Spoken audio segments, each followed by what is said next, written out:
guys for joining us again for another episode of the Servant Leader Coaches Bible Study. I am your host, Coach Chelsea, and I am super excited to be able to just come with y'all again, to be able to talk about this servant leadership piece. We have been blessed if y'all been joining in with us, or even if you're tapping in for the first time this evening. The Lord has allowed us to see 3 years on the Servant Leader Coaches Bible Study. It started just as a simple plan of coaches in the midst of the pandemic and just trying to sharpen one another's iron and to learn and cultivate what it truly means to serve like Christ. And so we have been working on the theme, the fourth quarter. Put your fours up. Just truly what it means to serve like Christ, especially in this. That's right, Coach, especially in these moments. And we continue to do that with such amazing servant leaders. And tonight, it's going to be no different. I've been blessed to be able to have these amazing, compassionate servant leaders to just be able to connect with. And we've been kind of conversing here and there, messaging, and the Lord knew, he knew when it was time to get them on. Tonight, guys, we have servant leader Kyle Adams with us. So many things to this servant leader. He's a former coach. He's a current deputy AD, educator, author. But more than anything, guys, all the things that I can name of who he is, I told him this on the phone. I've watched him for a while. And just like McDonald's because you see the arches, just like Nike because you see the check, I know a servant leader because it's a person he's not watching me watching. He's just serving. And that's how we connected. So I'm going to stop talking because at the end of the day, I want y'all to hear from this amazing servant leader. So I want to thank you for your time. I tell every servant leader this. Thank you for your time, because it's the one thing that once it's given, I can't return to you. And I'm going to pass the torch to you to say hello to our listeners. We're going to get this conversation started. Well, Coach Chelsea, first, thank you so much. It's an honor to be with you, but also to be with all your listeners and your watchers and the people who view this important work that you do. Watching kind of when you got started and just the different people that you had on and had them, providing them an opportunity to share their faith. And just to talk about how faith kind of guides their journey. And I have a lot of conversations with people, but I have to say none has really had me as excited as this one. So I'm really excited to chop it up with you. I watch all the work that you've been doing and watching how you lead and how you serve. And I just want to commend you on the work that you're doing, because this is important. We don't have very many mediums where coaches can really openly talk about their faith and spirituality. So I salute you, Coach. Thank you. I appreciate that. I appreciate that more than anything. And Coach, you've been tapping in for a while along this journey. And like you said, you threw those fours up with me. Just truly, when I asked God, I said, this is not about me. I tell people all the time, even though you see that little caricature with some 3 stripes on behind me, this is not about me. It's legitimately being his vessel. And I said, in continuing this, what is the word, right? What is the motive? What is the passion that you want us to kind of focus on as we move forward? And you and I both know you've been a coach. You are still in the athletic world. You've served in many capacities. And even as a sports fan, when that fourth quarter jumps off in any sport, right? It's just a different intensity. I think even as a fan, it's a different level that you have of anticipation. You kind of sit up in your seat a little bit because it's game time, right? And so, of course, in these times, and we're watching the news and we're watching and reading the paper, and we've seen the climate change, literally and figuratively, right? Mm-hmm. And so it just, for a servant leader and as an individual who's a believer, it was evident when the Lord dropped that in my spirit, what he meant. And sports, I've always said, has been a huge unifier.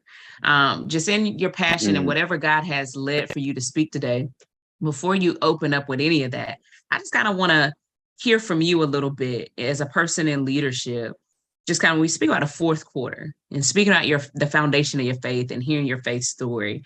It's kind of, how big is that? Like, what does that mean to you as a servant leader, knowing that the fourth quarter is where we are? And how does that change your passion for serving? Wow. Well, That's a great question. I think it it makes you want to be that much more intentional in every interaction, right? When we talk about really modeling um, what it is, not just for the young people we work with, but our colleagues, our friends, um, just really being intentional about every interaction it is that we have, that we leave people better than we found them. We never know. I remember CY Charlton Young used to be at Florida State, so Wow. at Missouri now. But Yes. CY always talks about treat people like they're going to die at midnight.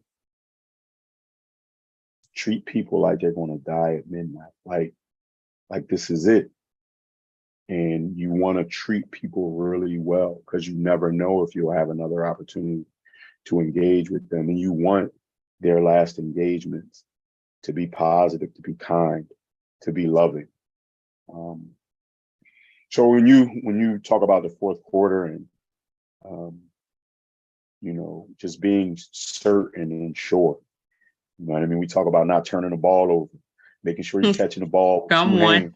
hands. You know what I mean? Making sure we're meeting the basketball, just being certain and intentional about every interaction. I think it's perfect. And let me tell you, when I said wow, and that's how you know how God is just kind of in this, right? I was bowling has started down here in our high school, and myself along with one of my colleagues, we coach bowling. And I was at the bowling alley and my phone rung. And I looked down, Coach CY. I'm like, let me take this. Let me see how my guy's doing. He's a servant leader. And I picked up and I said, hello. And he said, Chelsea, hey, how you doing? And we talked a little bit, and it was just a blessing because he was reflecting on he was actually one of the first week's speakers. Okay. That was just a plan, right? It was, we were doing a plan at that time. And he closed us out. He closed us out in that week with servant leader Willie Simmons, Jessica Kern, Kendra Aaron, Carlos Lachlan. I don't miss anybody. We had Zach. What's my guy? He was at TCC and then moved to some places. But all to say, when Coach CY finished and ended, that was supposed to be it. If you aren't a person who allows the Lord to lead. And I remember Willie Simmons and all I'm saying, I don't know what you think, but we're not done with this. And so just kind of reflecting on that. And one of the things that even he said in our conversation that always stands out is just that, Chelsea, continue to lead and serve. How you doing? And just know that I'm praying for you. And it's just amazing, Coach. That's why when I look at people like you and all the servant leaders, in spite of what you all are doing, the mark of a servant leader, the characteristics of a servant leader. He's just taking over a program, and you and I both know he's getting a program ready, recruiting, doing all these things. And you had time to reach out and call to say that. Yeah. And that, man, that's why I said, wow, when you said that just 3 hours ago. And then here you are mentioning those nuggets. Yeah. That's God. Yes, no doubt. You and I talked a little bit before coming on, and you even mentioned a little bit today before we logged on. And many servant leaders say this, and I'm thankful because I always say, who helps the helper, right? Many people call upon you, I'm sure, to have some type of leadership training and come and speak and do this and all of those things. But it's a rarity when a person can actually get and just speak of, come on and speak about their faith. And you mentioned this, you said, my faith is very important to me. My faith journey is special to me. I just want you to take a little time and let us hear, a little bit of that, and just kind of that, why it's so special to you. Talk a little bit of that foundation of your faith, and especially how you spoke about the fourth quarter and what that means to you. How did you get there to this faith? Well, a couple of things. Chelsea, I didn't grow up in the church. You know, we went to the church. We went to church with my grandmother on Easter. We had, you know, mom would give me a nice suit. We go to church with Nana. Um, but I always had a belief. Um, and then as I got older and I really saw just different things that happened in my life um, that I was protected from. Um, you know, as a child, I got into a lot of trouble.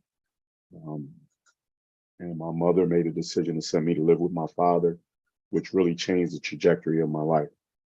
Um, and I was really thankful that I had an opportunity to go do that because that in turn, I had success and had a good experience. My mother then sent my brother to live with my father, and it helped change his life also. But I think as I was finishing undergrad at Cheney, I really started to take my faith a lot more serious, and uh, just recognizing that God had His hand on my life, and really starting to get into the Bible, right? Really getting into His Word. I remember the first scripture I ever learned. Um, you know how. So I shift from there to say it's interesting that we talk about Fred Batchelor because Fred Batchelor has been a huge impact on my spiritual journey as a coach. Also, uh, you raised the point about who helps the helper, right? Mhm. And coaching is a profession where you give a great deal of yourself, um, and you're giving and you're pouring. But how do we replenish ourselves? And again, we have to be very intentional about um, what we're taking in, what we're how we're fueling up. And Fred has always been someone. Fred was the first person to introduce me to the Coach's Bible, um, by the Fellowship of Christian Athletes. And I talk with you earlier about how I utilize it every day. The devotionals that are in it, I use them to really help shape and steer how I interact with everyone throughout my day, and being mindful that we're all going through different things in our lives. But when we engage young people, when we engage our colleagues, do we want to give them us, or do we want to be open to giving them what God wants us to give? And I think, the way for me to ensure that I'm doing that is to make sure I'm rooted in my Bible and in these devotionals every day. So that's really shaped a lot of my spiritual journey as I move forward. And I'm thankful, Chelsea. I have a 10-year-old son named Mason. Aw. And every day before I put him on the bus, I hold him close and I pray over him. And I'm very thankful that I'm able to do that. With all the things that we see going on in the world, it's important that we cover our children. And so that, those are just some of my spiritual practices, and I consider myself a praying man. Um, uh, there's a book that I would recommend to your your audience. It's called Two Chairs by Mhm. a man named Bob Bodine. And the premise of the book is about he he would sit down in a chair and he'd have another chair in front of him and he would talk to his father.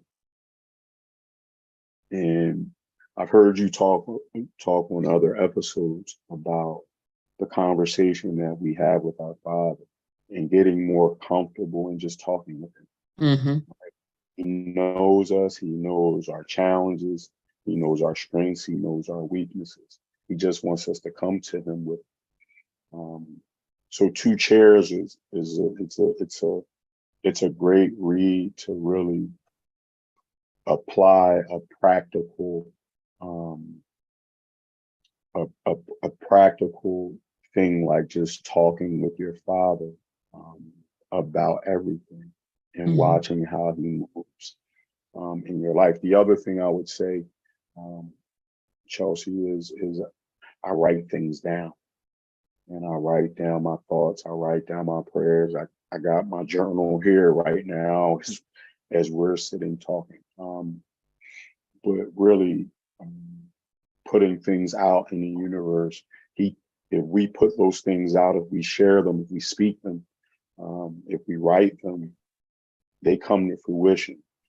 And you know, I just believe that comes through prayer, and it comes through faith. And I want to model that. I want to model those practices, you know, for the people that I come in contact with, for my son, to let them know that. You said something the other day. You said obstacles don't make appointments. That was powerful, because how do we deal with those obstacles when they come? And these are the tools that we have, and we just have to be willing to use them. So I know I went on a bit of a tangent, but that's you know, that's kind of my spiritual makeup and how I, you know, seek to engage with our Father. I think it's amazing, and I tell anybody there's no tangent. See, that's how the Holy Spirit works, right? And that's how he moves. And that's why I tell anybody, look, if you want to entertain a conversation with me, and that's why I love this platform, you want to entertain a conversation with me. And when I start thinking, my pastor always say, when I think back, I can't help but thank him, because that's what'll happen, right? I could talk to you about an individual person, and I could probably give you a finite answer as to what they may have done or not done and why I appreciate them for a certain thing. But the goodness of the Lord says this. It's like, I'm going to continuously be able to speak about what he's done, and there's not going to be a period to it, because we drink from a well that never runs dry. He provides, he saves, right? And when you encounter him, you don't want to talk to me about him if you got somewhere to go, okay? So don't ever worry about feeling like you went on a tangent, okay? you know, you've been tapping in, like I said, for quite some time, and this is just a journey of servant leaders from all walks. And like I was talking to Coach CY earlier, and it was, you know, he was saying it's so crazy, you know, just kind of listening to certain episodes. And he said, you know, I recount like, yeah, they were on there. And I laughed, and I told him, I said, it's amazing, because I still, it's like you all have these involuntary sound bites that just stay in my head after we speak, right? And it's not like they dwell there. They get activated when I see you all move and thrive and succeed, right? For instance, when Coach Yo, shout out to her, beat Stanford to advance to the Sweet 16. Immediately, and I posted it as well, immediately, it's like that sound bite that was in the back of my mind came to the front. And, you know, her voice, I love her so much. And she did, and she said, you know, pretty much the one who is pretty much equipped is at the mercy of the one who is anointed. And as she was walking by saying good game to every Stanford player and coach, and she turned the corner and the camera got that face just of the excitement and the passion and the fatigue and all of those emotions, that bite hit, right? And I was telling him, I said, it makes me so happy though, because this servant leader piece is big, because it's who the individual is all the time. Whether I'm on ESPN, whether I've won an award, whether I lost. Shout out Coach Joni Taylor. This was 2 years ago. And she was scheduled to come on the day after she played in the SEC championship against South Carolina when she was still at Georgia. And I'm a coach. I've been an athlete. And I remember messaging her assistant and saying, if she wants to reschedule, please tell her I totally understand. She responded back.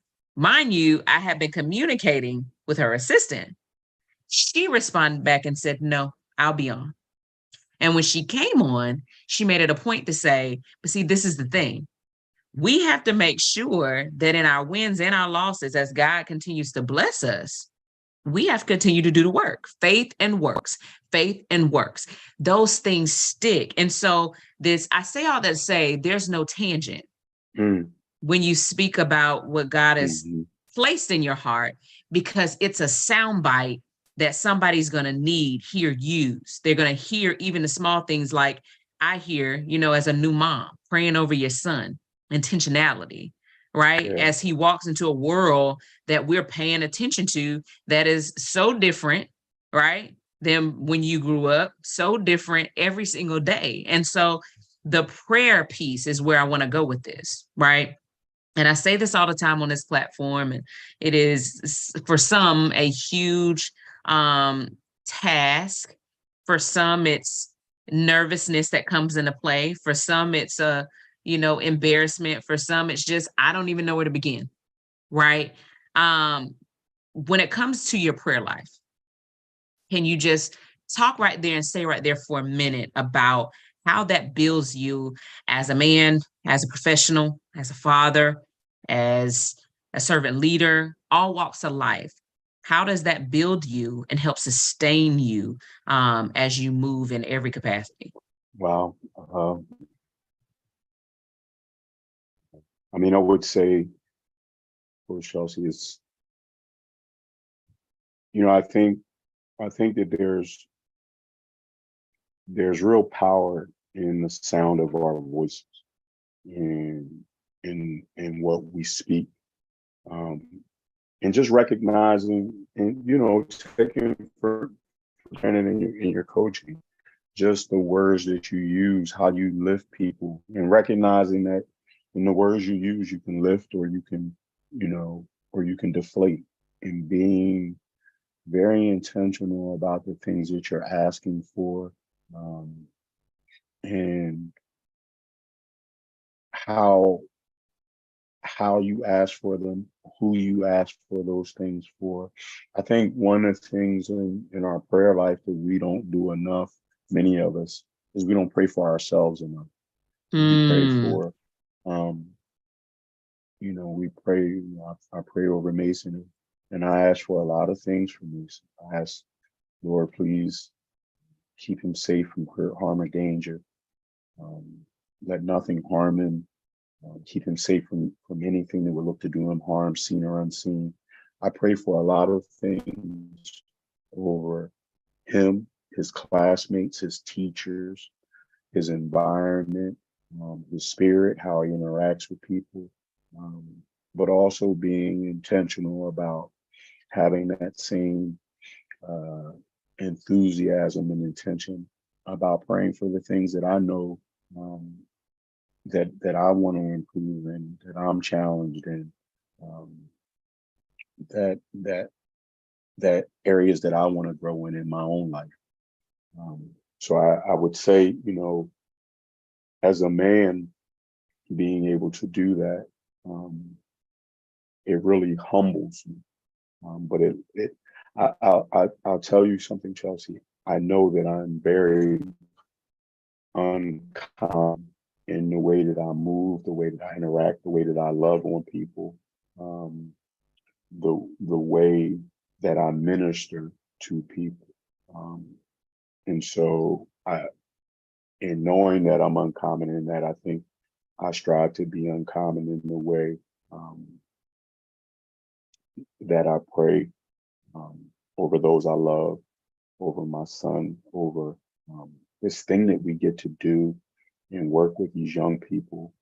And then in the role that I'm in now, I work with an amazing athletic director named Alicia Shields Gatson, who really allows me to work in my strengths and my gifts, who really trusts me, with our student athletes and with our staff.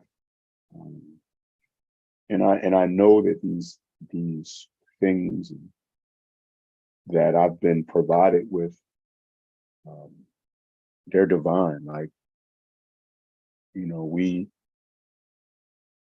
think that we're really good or we're great at this, and I'm a mess just like everybody else. But I know it, and I'm working to get better at it every day. And I think that the biggest thing with that is, um, I strive to extend grace to everyone that I encounter, because when we meet people, everybody dealing with stuff, you know. But I think when we extend that grace to other people, um, that grace is in turn, um, steeped upon us for when we have our challenges. You know, because as good as our intentions are, um, we make mistakes, we hurt people, um, we fail, and when we learn to extend that grace to ourselves, because we can be really hard on ourselves, and we learn, Yes, we um, can. to extend our grace to ourselves, I think that's one of the most powerful things we can model for our children, um, and for the people that we serve and work with, because then they see, they don't, because this is a world that tells these kids they got to be perfect, right? And for them to see you make mistakes and share those mistakes with them and let them know it doesn't change your outlook, it doesn't change how you feel about them. Um, and then when they make mistakes, you still love them through them. So, um, I know that's a lot, but I think you know, just my ability to sit and talk to God, and that's, you know, that's something that you grow more confident in over time. But when you recognize it's your father, you just, you know, I'm thankful that when my phone still rings, Chelsea, it still says mom and it still says dad. And Wow. when that phone, I talk to them. I Hmm. talk to them like I talk to him. So, you know, I would that's what I would say my, you know, my prayer journey, um, is been really, I've enjoyed it. I think that's amazing. And again, it's not a lot. I think that it's not something that, like anything else, I tell my kids, I said, do you wake up and say, okay, how do I breathe? Okay, how do we do Mm, this? And they're like, no. I said, right. I said, but you do realize, I remember when Hendrix, my daughter, was first born, I and she's love my, that name. I wanted to tell you that. I wanted to tell you that. I oh, love that thank name. you. Thank you so Yes. much. And when she was first born, and all infants, right? All newborns and infants, and she breathed really loud. It was very labored, and you're worried. I'm like, is she Hmm. okay? Is she? And Doc's like, yes. They have to get this thing right, and learning and doing research and all this. Sometimes like she be sleep, and then I'm like, she's in my arms, and I'm like, wait, I don't hear you. And then after a few seconds, then she starts breathing again because they're learning, right? They're learning how to Yes. do that Yes. Yes. outside of utero. And so I tell my young ladies all the time, I said, it takes repetition in anything that Yes. we do. I said, so you don't wake up and say, how do I breathe? Okay, inhale, exhale, inhale. You don't do that. It becomes second nature. You don't stand up and then say, okay, right foot, left foot. Shout out to Jessica Kern Yeah. Huff, Yeah. right Yeah. foot, left Yeah. foot. But you don't say right foot, left foot, right foot. You just walk. And just like that, with prayer, with meditation, with your journey Yeah. with Christ, with leading and serving like Christ and being a servant leader, it is something that requires repetition. I tell people that all the time. I love how you said my journey in my prayer life, because that's what it is. It evolves, and is more than Yes. anything, the biggest piece you mentioned is it's praying to my father, right? And so I know one thing. I know if Mason needs something from you, I know if Mason wants something from you, he doesn't say, want to ask dad. Hmm. I don't know how to ask him, right? And so that comes with what? knowing and growing and going through this journey of him being your son and you showing up for him. And sometimes the answer is no, but it's no because you know what's best for him. And that's how our Father is. I coach young ladies all the time, and you said this best. Y'all, this was our clip beforehand. I said I'm gonna start recording our before live conversations and kind of saving them and doing something with them, because you all dropped some nuggets in it, and it is. And you said, in this coaching life, a lot of times you said we're coaching them and we're making them better, and we're, giving them all of these things. But in coaching, we receive a lot from them too. And so, in coaching, how it is. Sometimes you have to take them home and, they're riding with you. And when I matured in coaching and mentoring, what I started to realize is that coaches sometimes, and I get it, we're tired. I get it. You get to that house and the parking lot or the driveway is filled. And you're like, well, why y'all just couldn't come get them?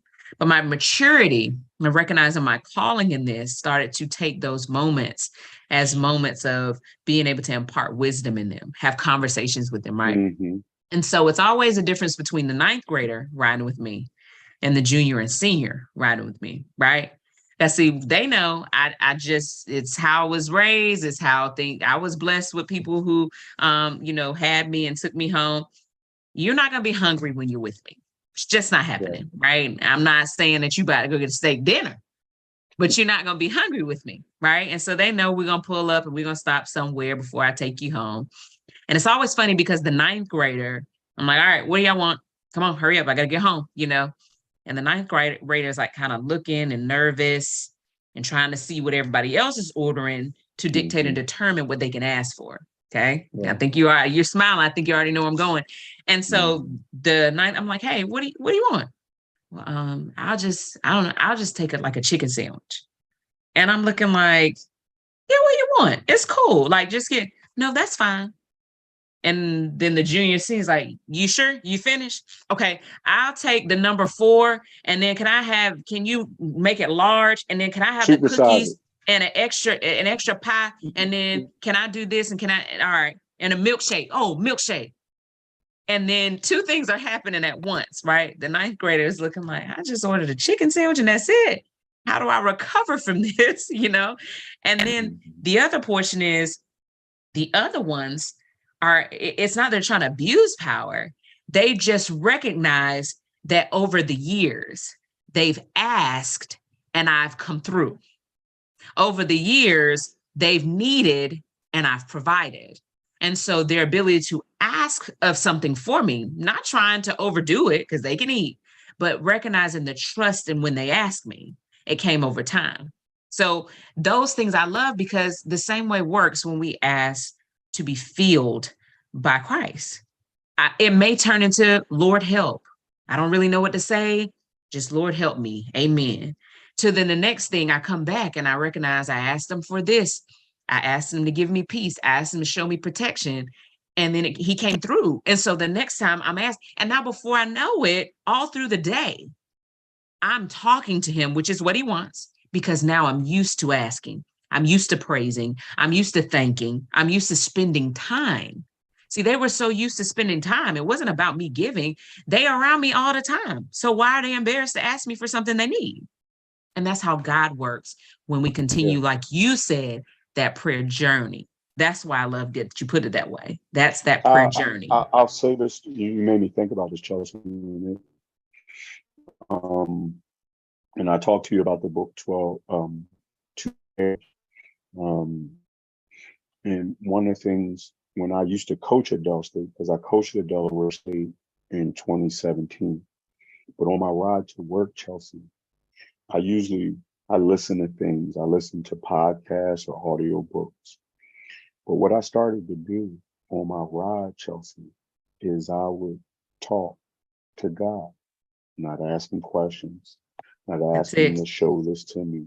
But I would record them on my phone, these conversations, and I would come back to them months later, and then you start to see how he may have revealed things to you,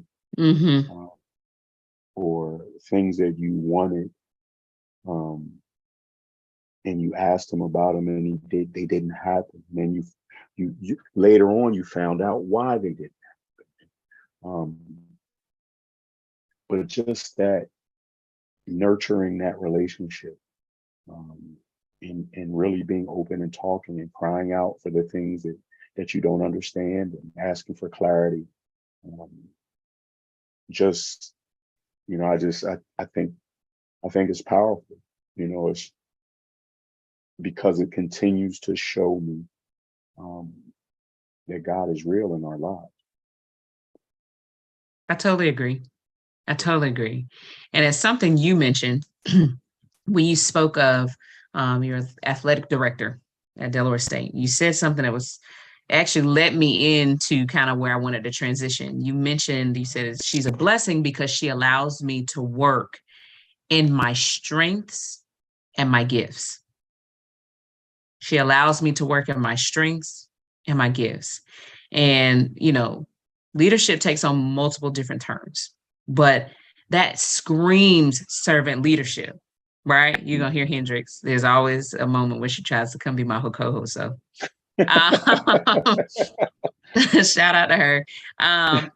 But it's amazing to me because when I think about individuals, especially in athletic professions, I often wonder how we use discernment in not Mm, only accepting these jobs and roles, but also ooh, remaining in these jobs and roles.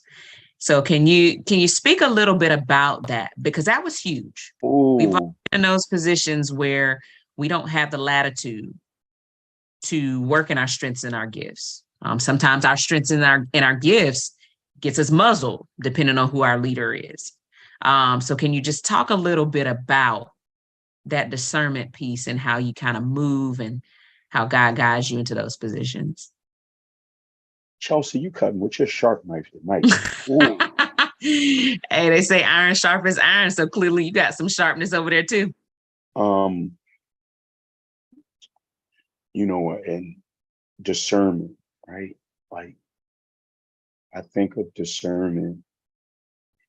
We talk about discernment. I think of discernment in a way like walking down the street and knowing you need to cross the street. Like just knowing in Mm-hmm, your spirit you need to cross the street. mm-hmm. Um, I'll tell you an interesting story. I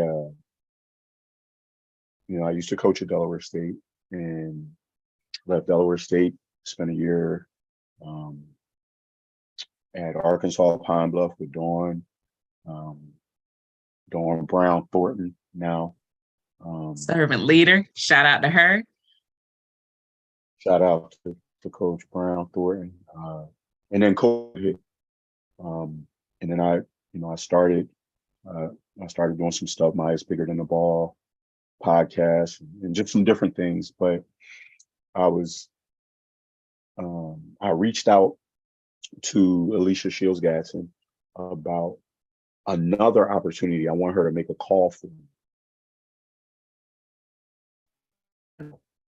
I talked to her about it. I said, Mrs. Gatson, I'd love for you to make this call for me. I'm interested in this opportunity. She said, sure, Kyle, I'd be honored. She said, but let me ask you a question.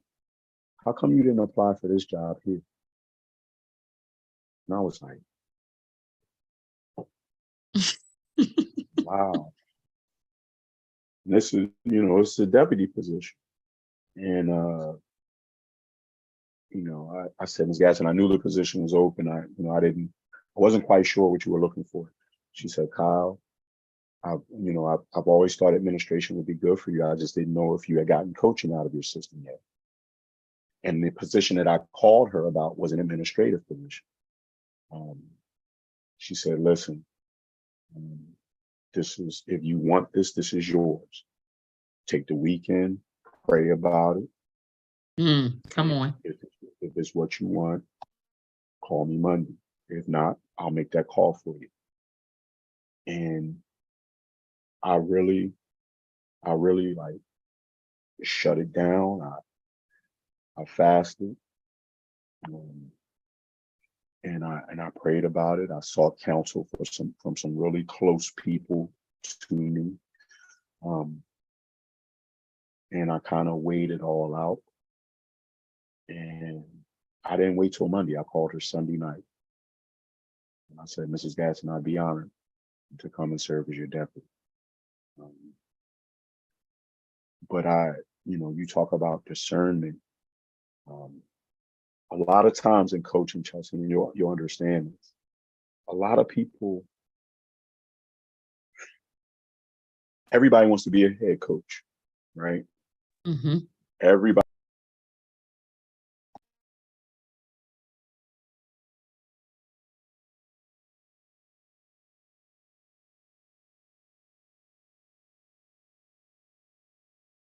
I think my guy got cut off. We'll wait for him to come back in. We've been talking about discernment. I'm waiting, see if we can get him to hop back in here. It's just we left off talking about discernment. Here he is coming through. Let's see here. There he is.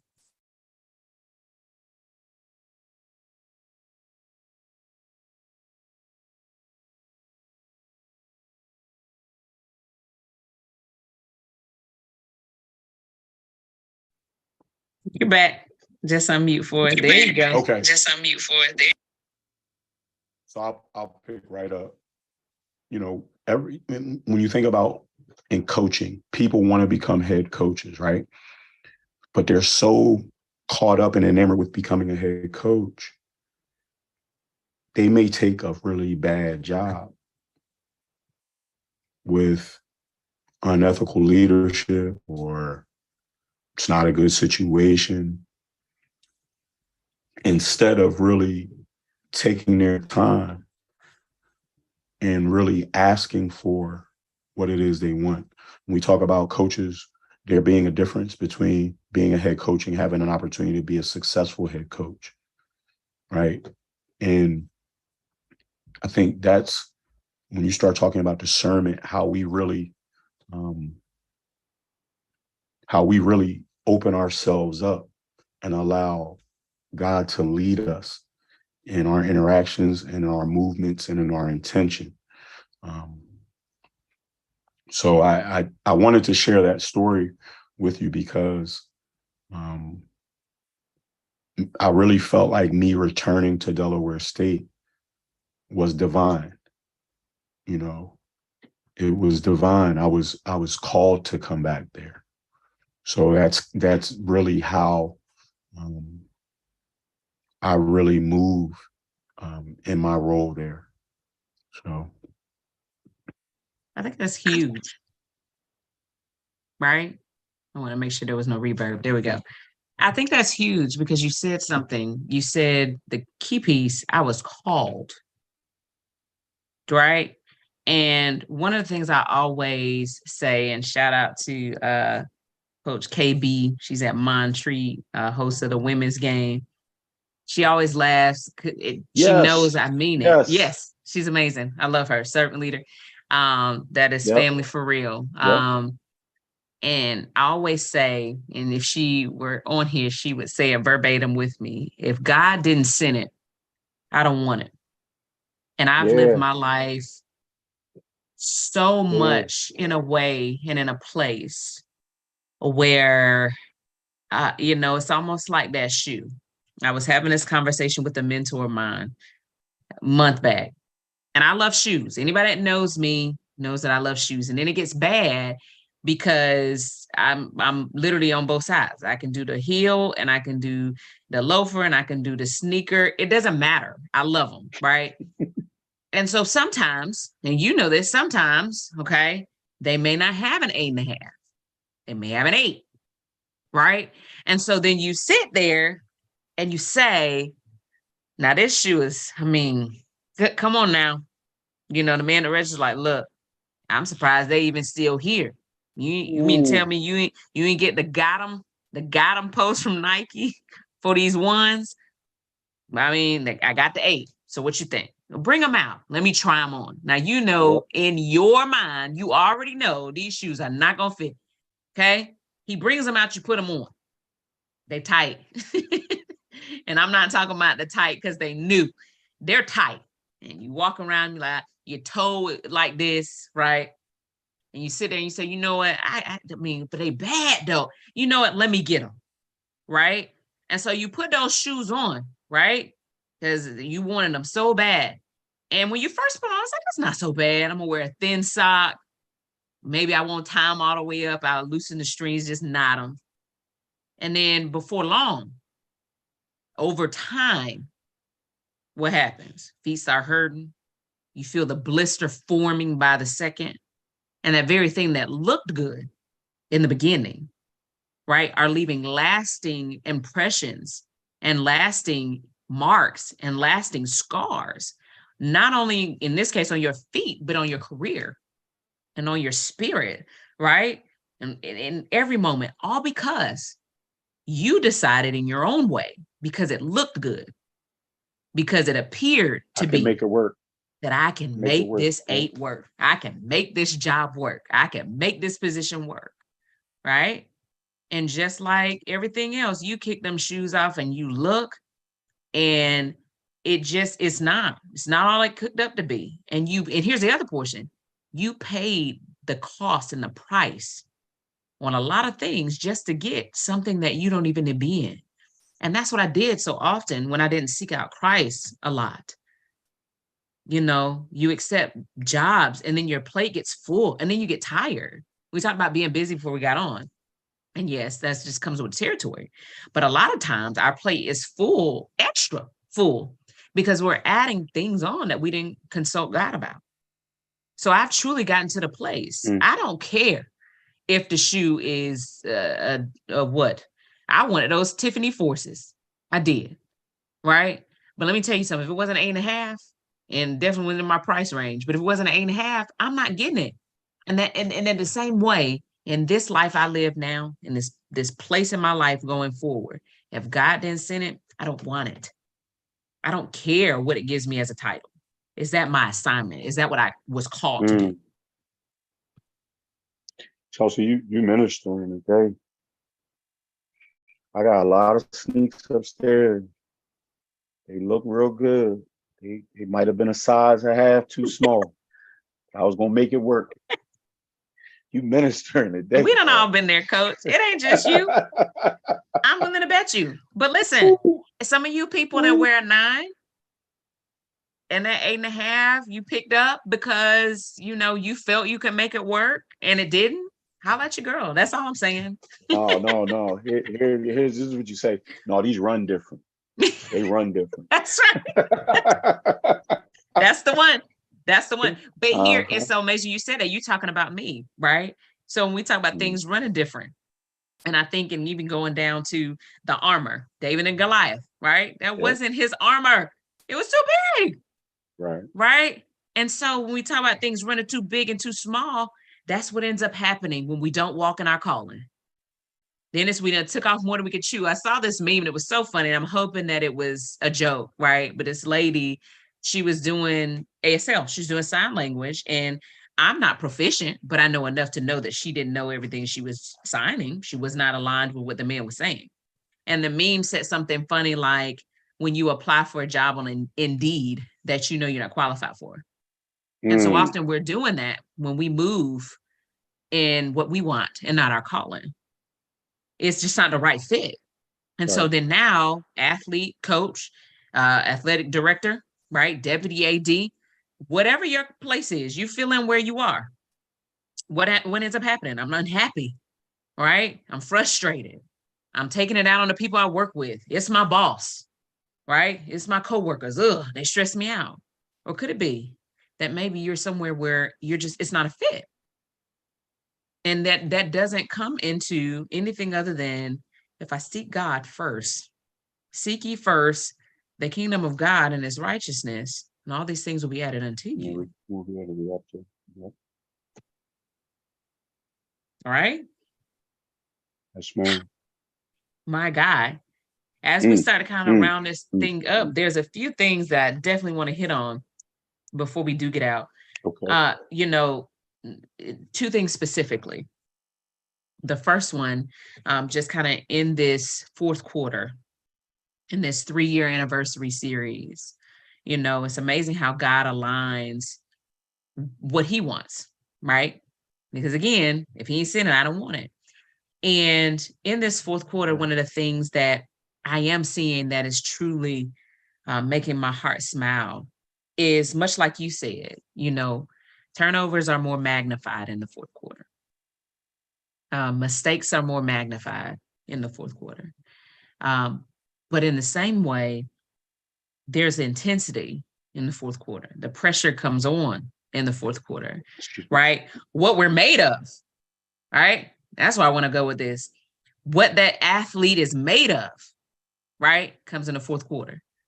Willie Spears was on the other day, and he talked about that MJ, one of the books, and he's talking about the clutch gene, right? It's not, of course, a real gene, but it was used to describe clutch athletes like MJ and Tom Brady, right?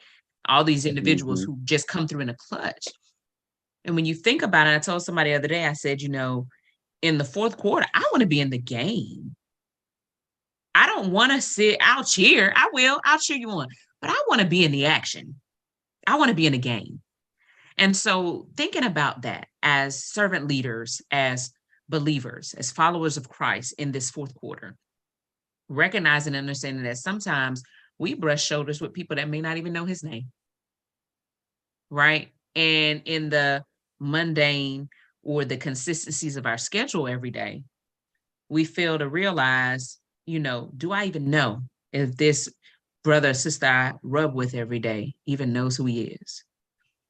Can we talk about the importance of servant leadership in action when it comes to being, as Willie Spears said the other day, recruitment coordinators? Now, you've been a coach, so you've recruited, right? And so when he mentioned recruiting coordinators for the kingdom, ensuring that the people we love most, right, are ready, know who he is, right, for his return. Can you just speak about the importance of that to the believer in this fourth quarter to ensure that the people that we love, because those are the ones that are missed, right? I'm not really worried about the stranger or the people that I see out and about and go to church with. It's the people that I see every day. Those are the ones that we miss because we assume. So you talk a little bit about that importance in the fourth quarter of truly being recruiting coordinators for Christ. That, and when you started, I knew where you were going. And you killed me when you called it the recruiting coordinator. But just recognizing, you're talking about the Great Commission, and what we're called to go out and do, and how we share our faith with others. Coach, I really strive to, for me, and it, we talk about it in coaching, we talk about it in leadership, in what we model, in how we walk in our daily journey, and how we respond to success, and how we respond to failure, and what it is, and how we let people see that. Because I think the world can be really cruel and cold, and when people engage with us, what is it that they see? How do we lead people? When you engage with people, do you elevate them, or do you deflate? Are people excited about you? And that excitement that they see, is that because of how you allow God to resonate through you, in all your interactions, in all your ways? And again, I think it's just so important. And we use coaching and sport as an analogy, winning and losing. But everybody wants to be attached to people when they're winning and they're successful. Come on. But it's the true meat and value is how we deal with our failures. And and our challenges and being transparent and sharing those things with you. Because there are a lot of people out in the world and things that will shame you for your failures and you're not good enough, you're not this, you're not that. But how do we lift others?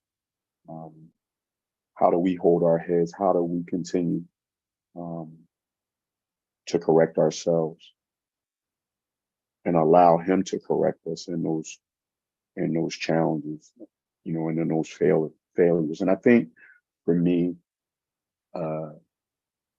and just through reading and constantly trying to learn and develop, it's cliche, but I never feel like I lose.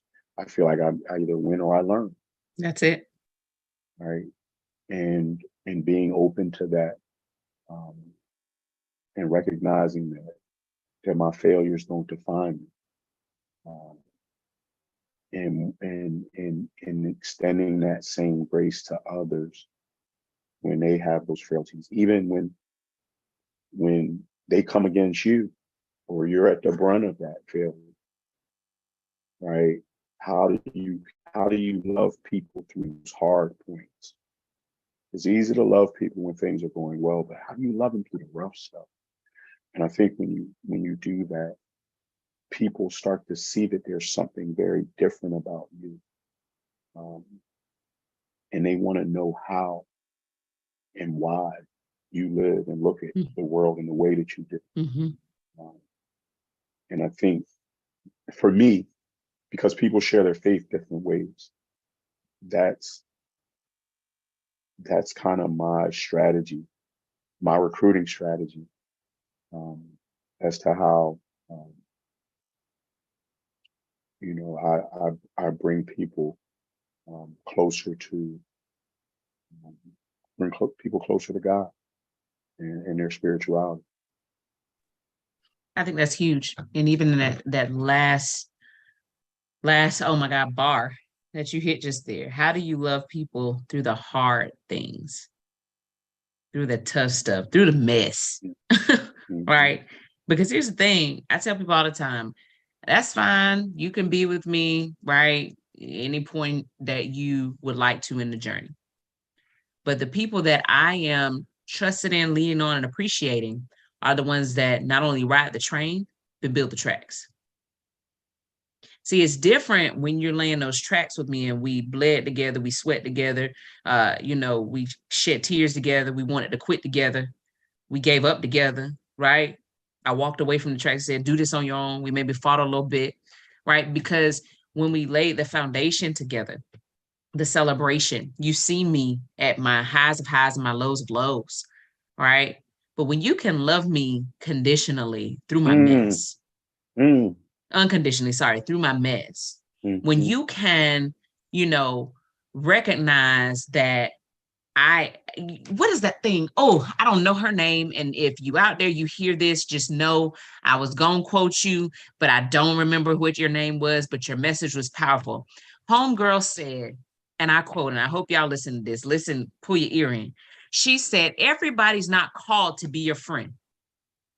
She said, that's the thing. You get mad. Oh, I can't believe that. And she said, and insert every relationship. Everybody was not called to be your friend. So you're mad because they're not there. You're mad because they think that you needed a minute because you're going through something and they're mad at you because you didn't call and text back within a proper time. Everybody was not called to be your friend. So therefore, when you are going through those messy moments, the one that's called to be your friend is the one that says, come here. No, we're going to pray about this thing. When you're going through those moments and you want to give up, it's not the person that's going to commiserate with you and say, girl, yeah, I know they a trip and that. No, they're going to be one to say, shut that down because greater is he that is in you. Come on. And so that person is the one that's called. And so when you can do that, right? Because here's the thing, that's when people sees the God in you most. That's when the light shines the brightest, right? You said it best. Everybody wants to be there when you win. But where I see God the most in people is when I can't pray the prayers for myself, when my mouth can't even move, when my internal thoughts can't even form a sentence to him. And somebody calls out of the blue and says, hey, you were heavy on my mind and I wanted to call and check on you, Coach CY. When people recognize that you literally, they watch you and they say, hey, I don't know what it is, but something just not right today. What can I do? What's up, Mason?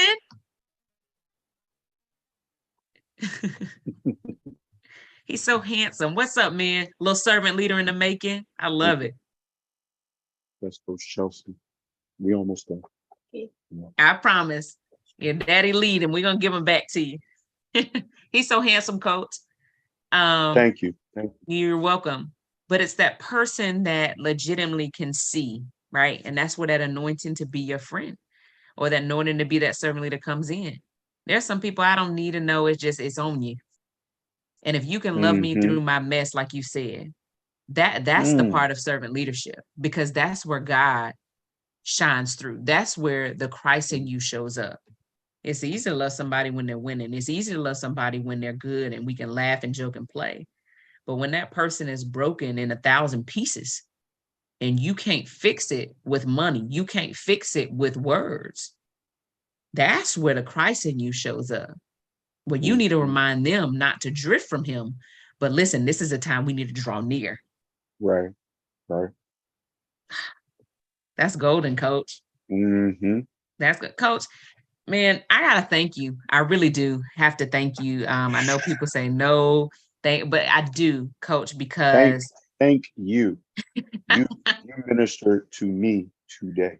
Likewise, I said this to Coach CY. I say this to many people. I feel like the gift of my obedience is being able to sit in a never-ending professional development that not only exceeds athletics, exceeds wisdom, but to be able to watch faith in action through so many instrumental servant leaders.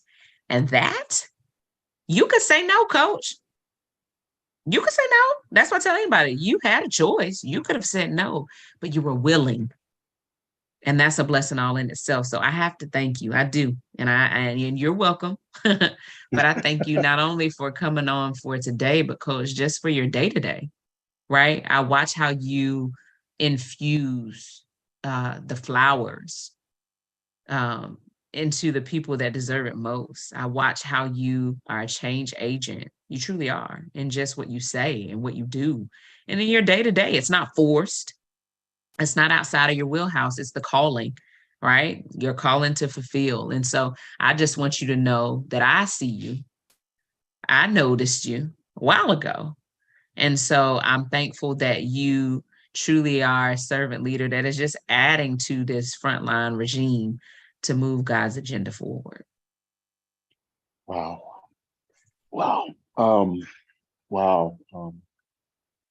Coach Chelsea, I'm really humbled by that. I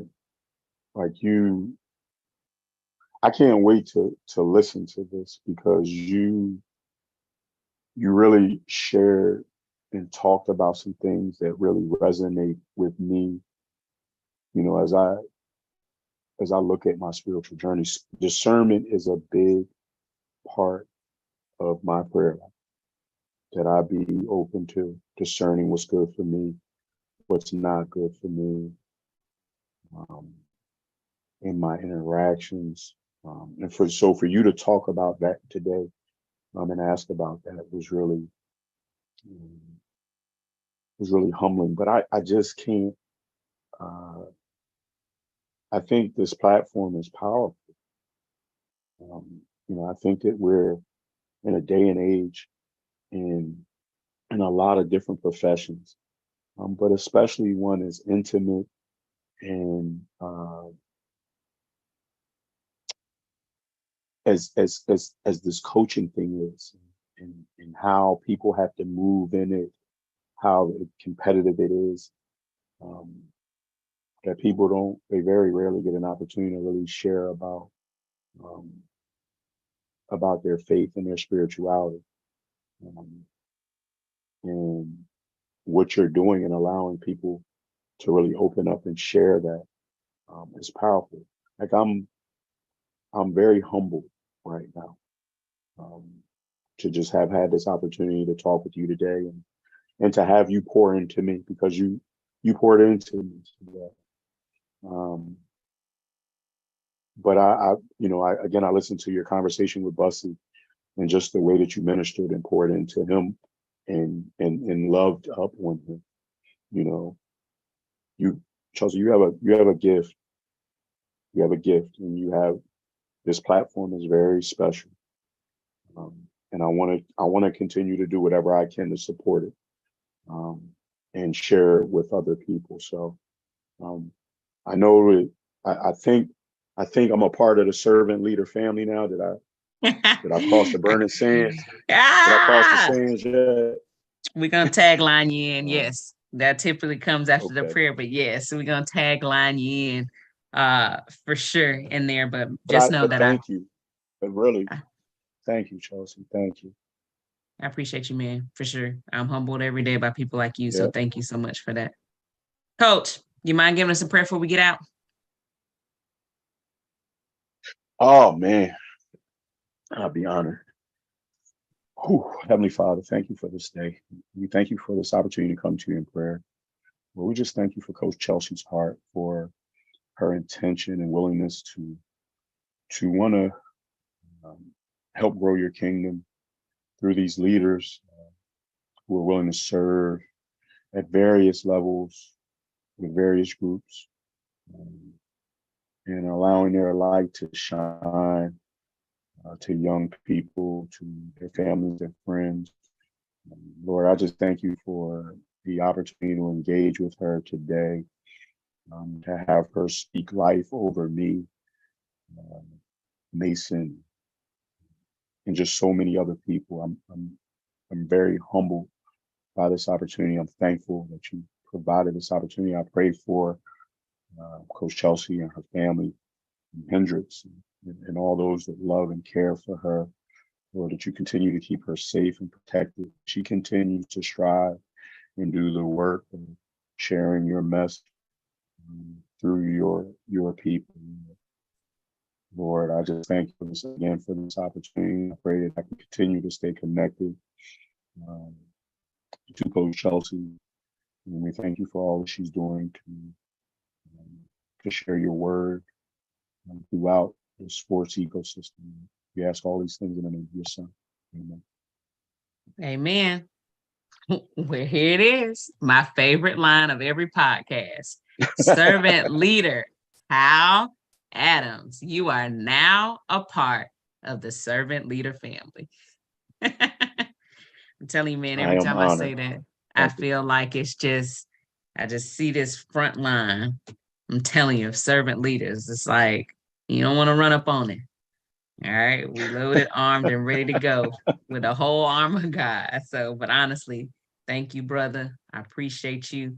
I tell anybody truly. Thank you. Not only servant leader family, but a part of my family. So anything that I can ever do for you, all you got to do is reach out, man. I appreciate that, Coach Chelsea. Same to you. I can only imagine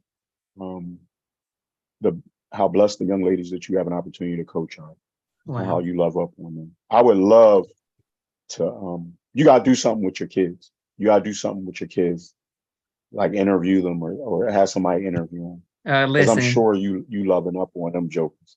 I do love them. They are something else. I do love up on them. So say I spoil them too much, and that's okay too. But you may be on to something, because I know I would probably laugh the whole entire time. So you stay tuned, because I may incorporate you in that. I may need you to be a guest host for that day. I would love to. I would love to. I love it, man. Well, go get with Mason, man. I appreciate you so much. We appreciate you guys for listening, and we're gonna see you guys.